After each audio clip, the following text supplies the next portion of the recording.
Good morning and welcome to the SAP on AWS webinar on how customers can experiment more by moving SAP onto AWS. My name is Adam Hill and I'm a EMEA SAP Specialist Solution Architect. My role is to work with our customers and partners on moving SAP workloads to AWS with a focus on architecture, cost optimization and exploitation of the wider AWS platform. I've been with AWS now for just over 2.5 years.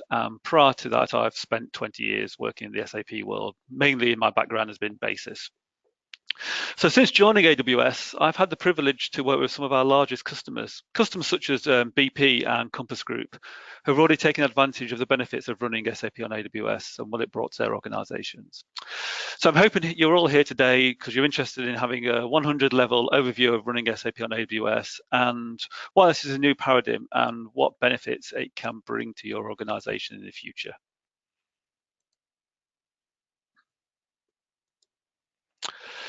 So there are many reasons why customers are moving their SAP landscapes to AWS. And we have whole day and multi-day workshops that we run with our customers and partners to talk over this.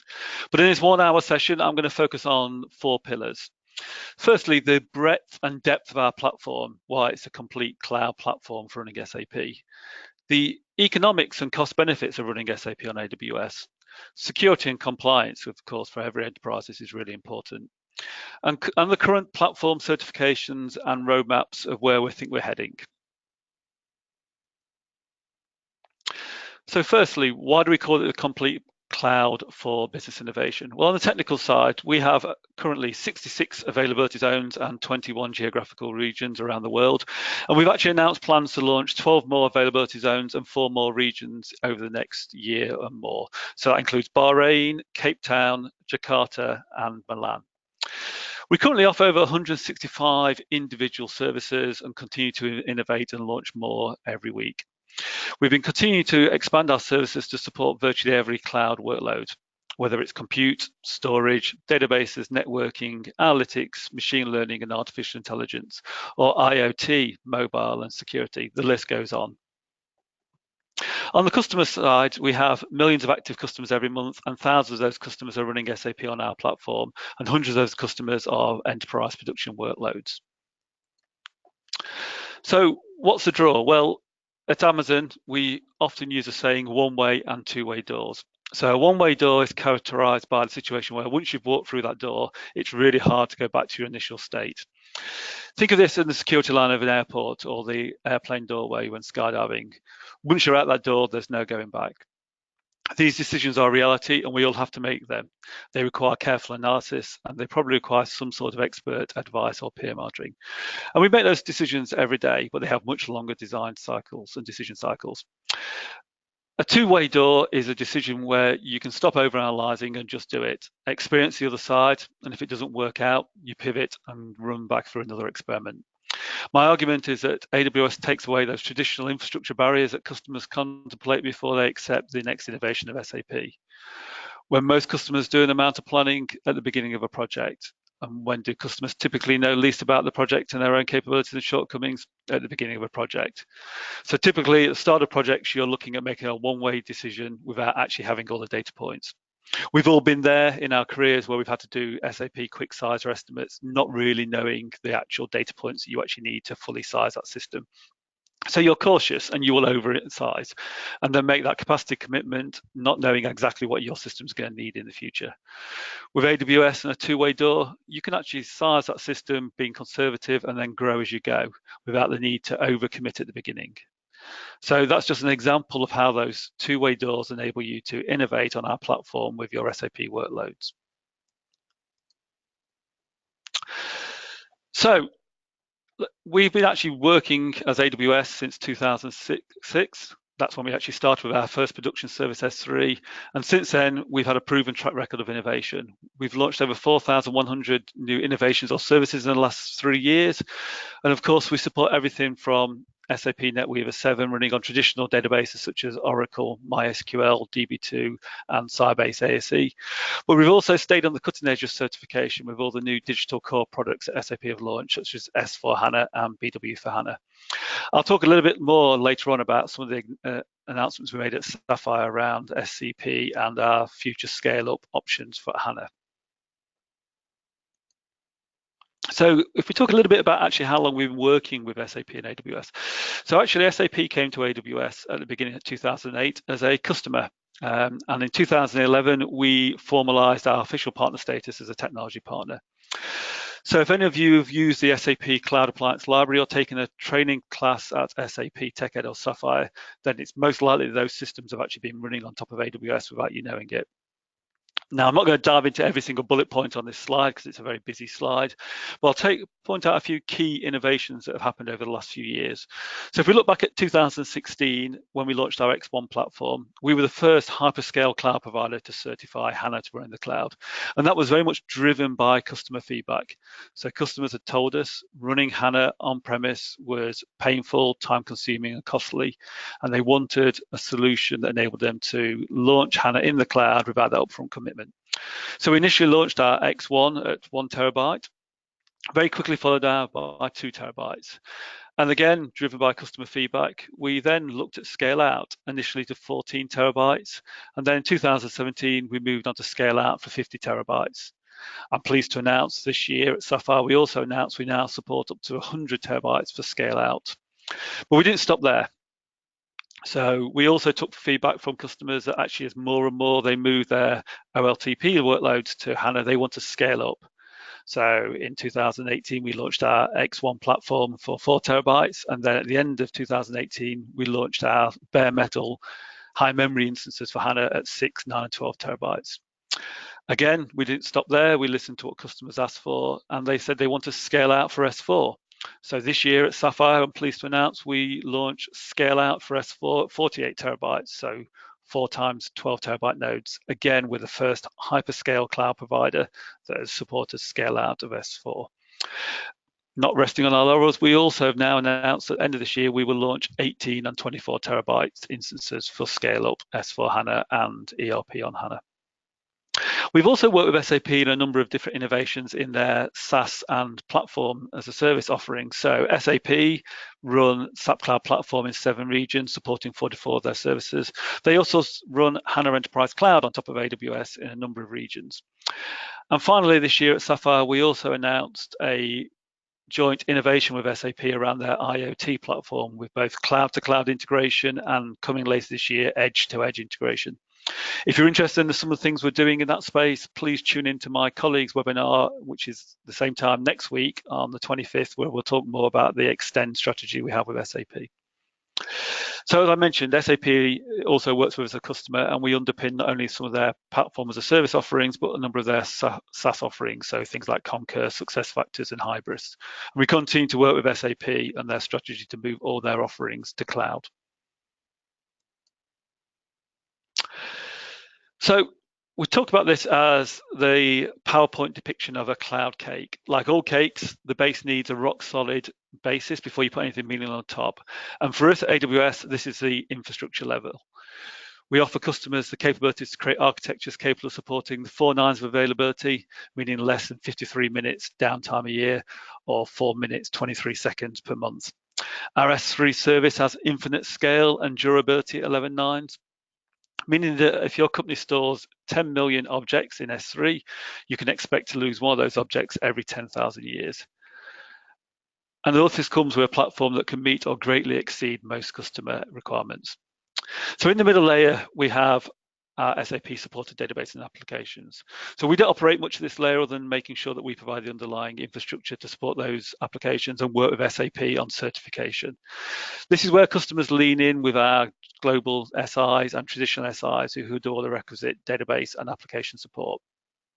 The reason you purchase a commercial off-the-shelf product such as SAP and why 77% of the world's transactions touch an SAP system is because they've operated in this space for over 47 years and continue to focus a vast amount of their effort on that application layer. So then if we move up to the next layer, the innovation. I won't spend too much time here because, again, please tune into our webinar next week. But this is where really, by moving your SAP workloads onto AWS, you can start to exploit the broader capabilities of the AWS platform. So using services such as Amazon Redshift, our data warehouse service, or SageMaker for machine learning, or API Gateway for exposing your SAP systems as a set of APIs, or IoT, as I mentioned, exploiting the joint innovation that we have built with SAP. So why do customers move their SAP workloads to AWS? It's because of that breadth and depth. It's the ability to take their traditional SAP applications, which are monoliths, and then exploit the broader AWS services by using AWS platform. So the next second pillar is cost effectiveness. So AWS provides a low-cost pay-as-you-go pricing with no upfront commitment or long-term commitments. We're able to build and manage global infrastructure at scale and pass those cost savings on to you in the form of lower prices. It's because of these efficiencies of our scale and expertise that we've been able to reduce prices 72 times since AWS was launched in 2006. And this wasn't front-loaded by any means. We've reduced prices 15 times in the last 4 years alone. It's something that's built into our DNA. We call it the flywheel or virtuous cycle. From great customer experience leads to more customers. More customers lead to AWS having greater efficiency and buying power, which in turn drives down our costs, which we then pass on to our customers, again, starting the cycle over and over again. So with the industry's most extensive data center footprint, the AWS global infrastructure enables customers to benefit from the cloud economics and reduce the TCO of their overall IT infrastructure. By developing and delivering their workloads on AWS Cloud, a 2018 RDC report indicated that customers can achieve important financial benefits that helped increase growth, drives efficiencies, realized important long-term cost reductions, including up to 51% lower 5-year TCO and 62% more IT infrastructure staff efficiency. That's just some examples. Let's look at a real case study. So an example here is GE Transportation. So Ben Knapaz, the CTO, talks about how they were able to achieve 52% reduction on their overall cost of ownership by moving their SAP workloads to the cloud, and how it continues to play a critical part in migrating the rest of their workloads to AWS. As you can see there, their goal is to migrate over 500 of their applications to AWS. That's just one example. We have a number of examples on our case study site of customers that have seen significant TCO benefits of running SAP on AWS. So on to the third pillar, security. At AWS, security is job zero. We take it very seriously, and we're very focused on security of the cloud and security of the cloud for our customers. So it's not the most exciting topic, but it's a thankless job. But as the cyber threat increases for organizations, AWS is leading the shift from being reactive to proactive when it comes to security. So we offer over 200 security compliant security key features. All of this AWS services that store customer data allow those customers to encrypt the data. And if you want, you can have the keys to encrypt that data as well. So, or you can use the AWS Key Manage service to control your keys. Of the 165 services we provide, 116 of them offer encryption out of the box. That's 3 times more than any other cloud provider. Of those, 54 of them fully integrate with KMS, enabling you to do such things as temporary or automatically rotate keys. So what does this mean for SAP? Well, it means you can encrypt all of that data at rest, no matter if it's on block storage using our EBS storage or on object storage S3. And best of all, you don't suffer any performance penalty. It means that you can encrypt that data without there being any overhead. And there's no cost overhead either. We don't charge for encryption. This means that you can have at fingertips everything that's required to meet the requirements of your system auditors.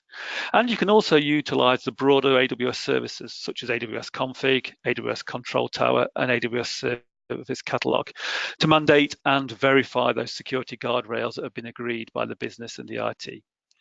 And then if we look at compliance, we have over 50 accreditations and certifications. These can enable you to actually ensure that the security of your data in the cloud and work closely with your system auditors to ensure you are secure. And then our global infrastructure, as I mentioned, we have currently 21 regions, 67 availability zones. You can connect each availability zone together using high-speed, low-latency network connections, which means you can run your SAP workloads in active modes.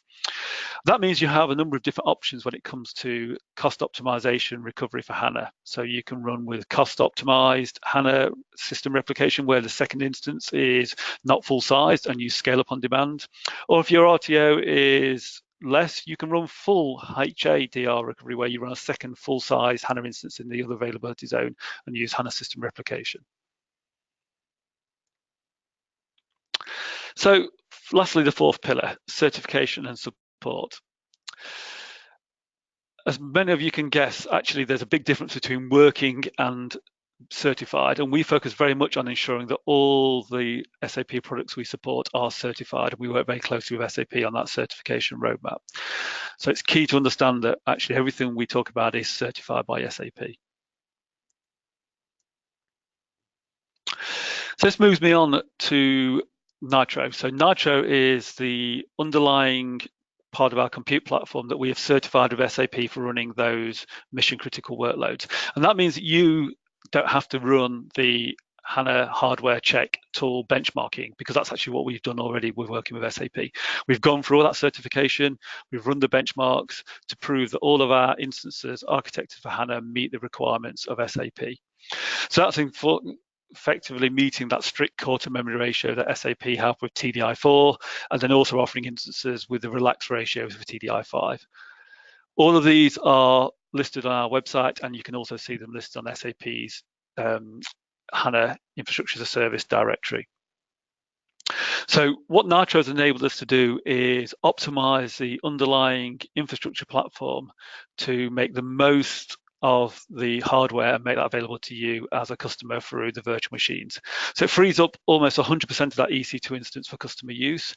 It provides the highest core count in the industry, and it provides that seamless integration into the wider AWS services. What does this mean? Well, flexibility. It gives you that ability to grow as you go. So the ability to take what is, say, a quarter of a terabyte HANA instance that you would need for starting out with S4, and as your S4 deployment rolls out and as your database grows, easily size that system up to 4 terabytes in a matter of minutes. It's a simple case of shutting that system down, resizing it to the new size and starting it up again. That can be achieved in under an hour of downtime. Linear pricing. So as you move up through from the smallest instance, quarter of a terabyte up to 4 terabytes, the pricing is linear based on the size of the memory. So you can therefore also forecast how much the memory is going to cost you as you know your database grows. The next one is seamless integration to all the AWS services. So Nitro and the underlying EC2 platform enables you to consume the broader AWS services such as S3 for backup, EBS for storage, VPC for network, as well as things like identity and access management for security. Ability to scale, so flexibility to be able to scale up and scale down. So if you have requirements to have test systems that are copies of your production systems, but only have them for a matter of weeks or months because you don't need them long term, you can scale up those systems when you need them, take a copy of production, and then scale them back down when you no longer need that full copy of production. Security, secure. We all know that SAP workloads are mission critical, and we know that it's key for our customers. So the security of those environments is key. All of our instances run in the same regions availability zones as the rest of the AWS services. And then finally, speed, and I'll talk a little bit about this later on. The ability to provision a fully certified 4 terabyte HANA instance in under an hour, including the installation of SAP HANA. So we say a picture paints 1,000 words. Well, in our case, this slide summarizes all the current scale up and scale out options you have with SAP HANA on AWS. So from scale out, as I mentioned, we start off with the smallest instance being 244 gigabytes, quarter of a terabyte, right the way up to today, 12 terabytes, and coming later on this year, 18 and 24 terabytes in the fall of 2019. In terms of scale out options, we can scale out from 12 terabytes through to 48 terabytes, 50 terabytes, and now 100 terabytes. So a number of different options for scale out. And just to be clear there, the 48 terabytes is specifically for S4 HANA. The other scale out options are for BW and BW on HANA.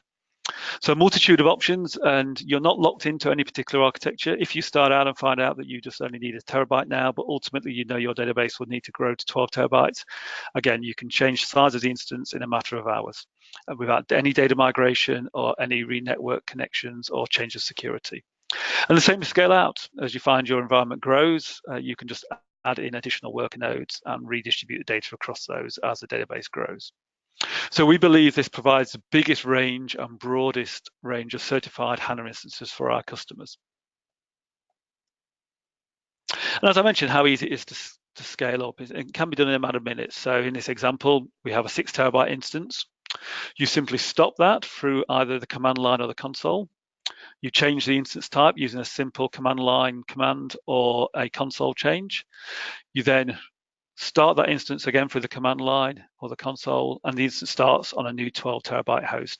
There's no data migration, so all the data resides on EBS, our storage, and is reconnected at the start time, and the same with the networking and the same with the operating system.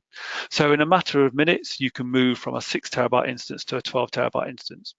Imagine how complex and time consuming that would be if you were doing that on premise.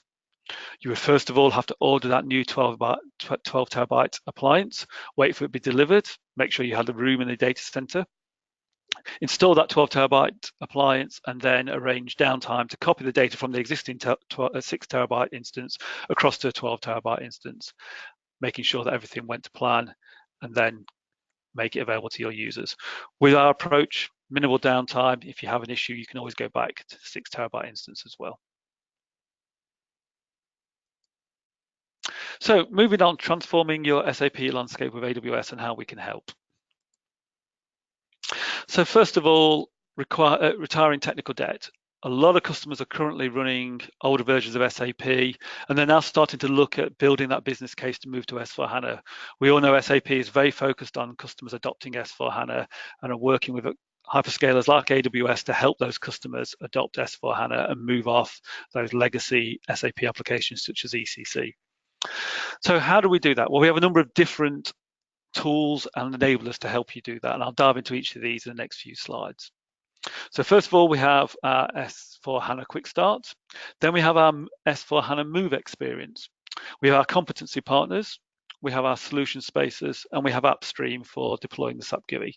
So let's step through each of those in a bit more detail.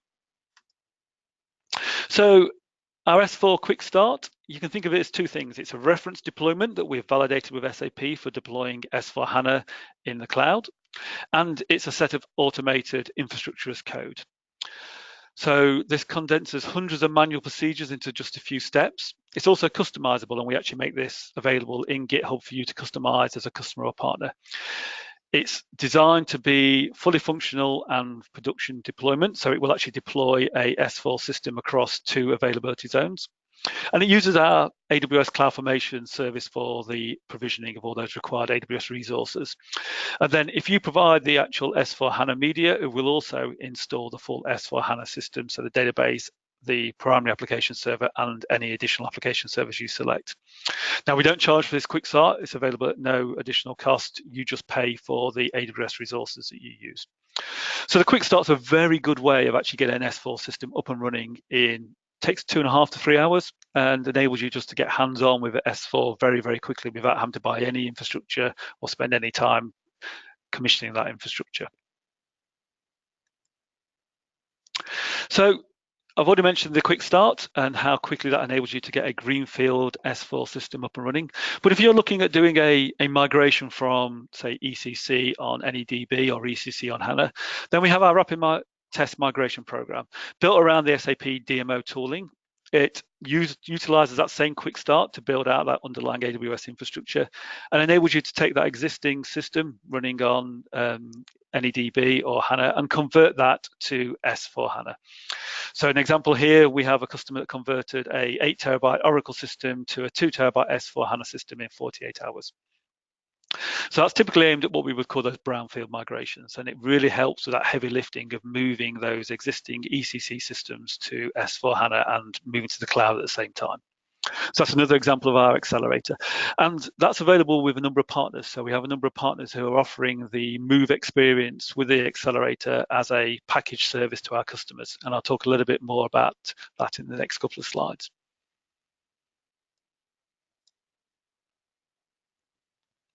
So already mentioned partners a couple of times. The partner ecosystem is key.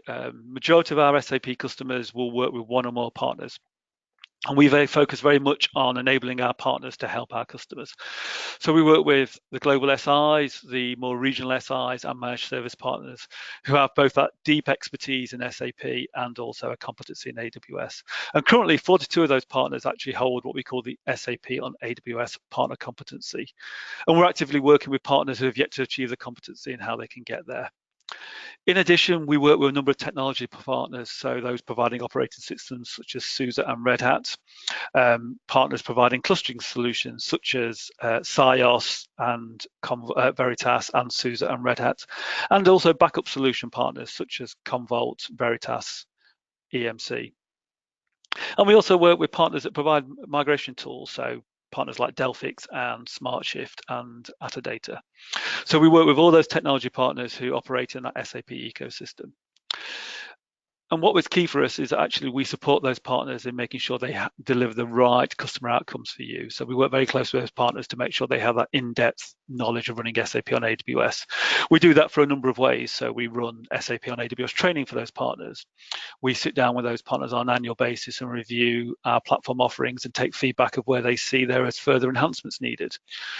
We work with those partners to ensure that they are certified for the SAP competency and have customer references to demonstrate their capabilities. So it's a key part of my job is working with partners as well to develop their capabilities for our customers. So I mentioned earlier on the solution space. So the solution space is something that's relatively recent. We've launched this year, and it's actually a location on our website where we can showcase partner solutions specifically for SAP on AWS. So typically these solutions are based on SAP architectures that have been validated by AWS and use a combination of AWS services and APN partner technologies. They often can be deployed quickly using solution accelerators such as our QuickStarts, and often feature optional consulting offerings to accelerate your cloud transformation. There are currently 31 solutions available, including proof of concepts, for example, for moving to S4 HANA, migration services for doing lift and shifts your SAP systems, be that already on HANA or moving to HANA, managed services to help you run your SAP workloads in the cloud, and software solutions for supporting you running those SAP solutions, such as high availability solutions, backup solutions. So these solutions are all listed on our website. You can go to our website and then click on the solution space and look at each of those offerings there. So moving on, one of the areas we've heard often from our customers is actually deploying SAP GUI is a real hassle for them, particularly if you have lots of users geographically distributed. So AppStream is our streaming technology for Windows-based applications. It enables you to stream that SAP GUI through a browser to any device. That device doesn't have to be a Windows device. We also support Linux, Mac, and iPad, iOS-based devices. It improves your customer experience because you can reduce latency. It accelerates user onboarding because you no longer have to deploy that full SAP GUI to their desktop. It simplifies the deployment, particularly as SAP now are releasing more and more patches and updates to their SAP versions for the GUI, and therefore you have to deal with handling those and deploying those across lots and lots of environments. It can also reduce that management cost. You have a centralized SAP GUI deployment. You no longer have to worry about managing the SAP GUI deployments across thousands of devices. What I think is really important as well is it improves security. So the data never actually leaves the cloud. The data that transfers from the SAP system to the GUI stays within the cloud, and the only thing that gets transferred to your users are the pixels that have changed within the browser. So it helps improve your security posture, avoids data leakage, particularly if you're a customer running globally and you don't want that data to leave a certain country. You can ensure that if you deploy your SAP system in that region, the data will never actually leave that region. And for those global customers as well, it delivers a consistent global performance. So you tackle the latency of networks. So AppStream, I think, is a great technology. We've seen a number of customers adopting this for not only their SAP deployments, for more broader Windows-based applications that they want to deploy to their users. So I'd recommend, if you've got that problem, please go and look at the AppStream white paper we have for SAP GUI. So finally, I'd like to spend the last few minutes talking about some customer use cases, because we do believe that the best advocacy for our platform comes from our existing SAP customers themselves. So I mentioned before, we have thousands of customers running SAP on AWS, hundreds of those enterprises in production. And this slide is just an example of a number of those logos. So customers like, as I mentioned already, BP, Compass Group, NG, SAP themselves, already running their SAP workloads on AWS.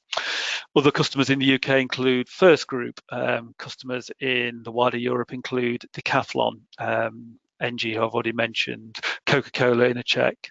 And then if we look more broadly globally, we have customers like Kellogg's, who are running their global SAP systems on AWS. And we have Zappos as a retailer in the US running on AWS as well. So let's dive into a few of those case studies in a bit more detail. So firstly, we have customers running across all different industries. So customers running in the energy, natural resources and transportation, already mentioned BP, NG, Origin in the Asia Pacific, Northern Gas Networks. Then if we look at financial services, we have customers like AIG, Compass Group, Mass Mutual. Then if we move on to manufacturing, we have, I mentioned Kellogg's, Jaguar Land Rover, Tata Motors. Moving on to retail, probably one of the longest standing cases we have there is Brooks Brothers, but we also have Zappos, which is now part of the Amazon group, Fast Retailing in Japan, and Royal Flora Holland in Europe.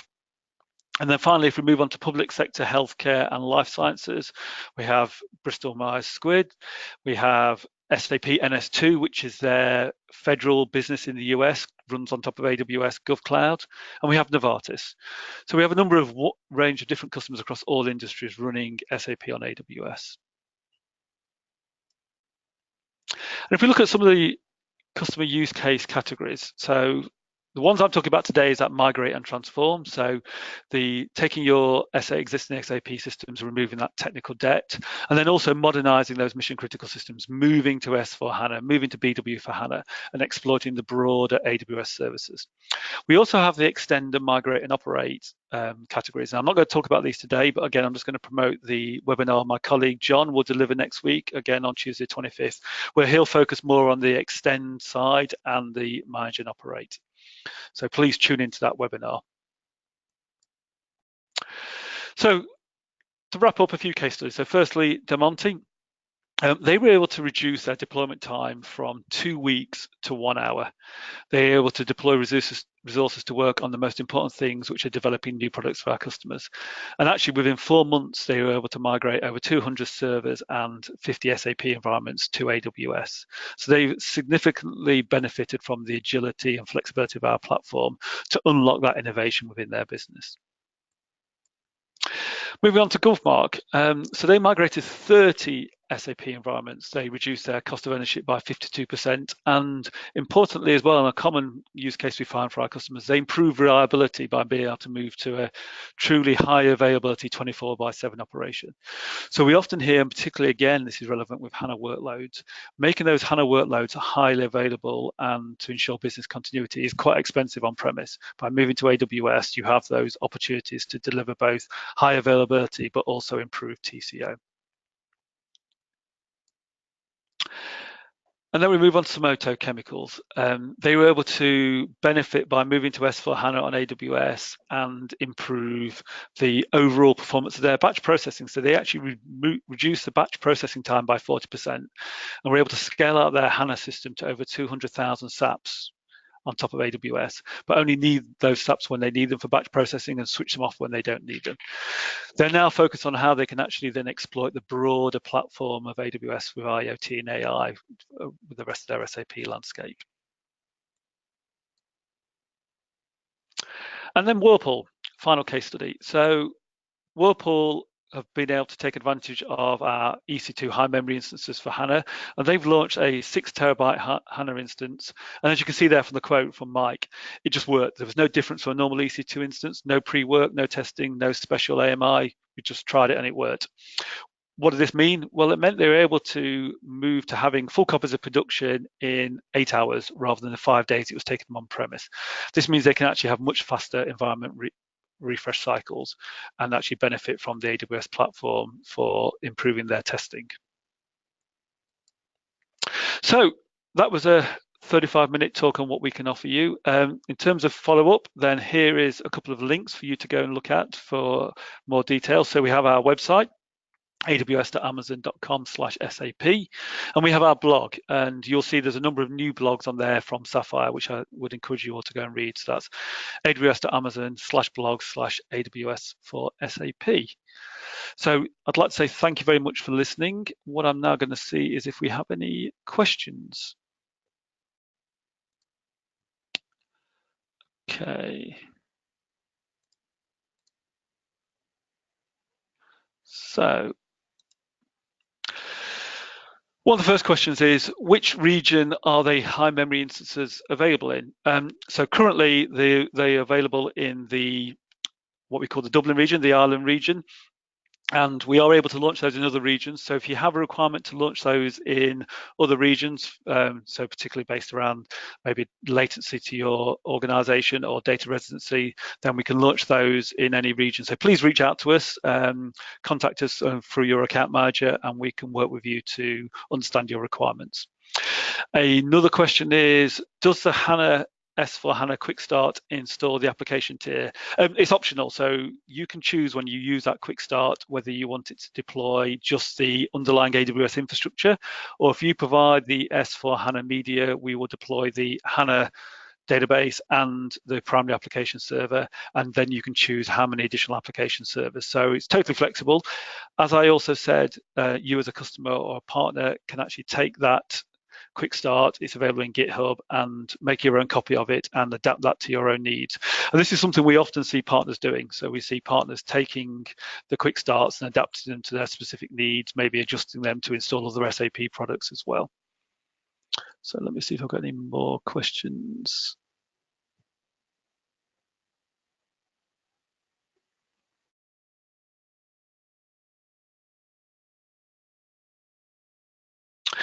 Okay, that's it. No more questions for today. So what I'd like to say is thank you very much for listening. If you do have questions that you maybe think of afterwards, then please reach out to us.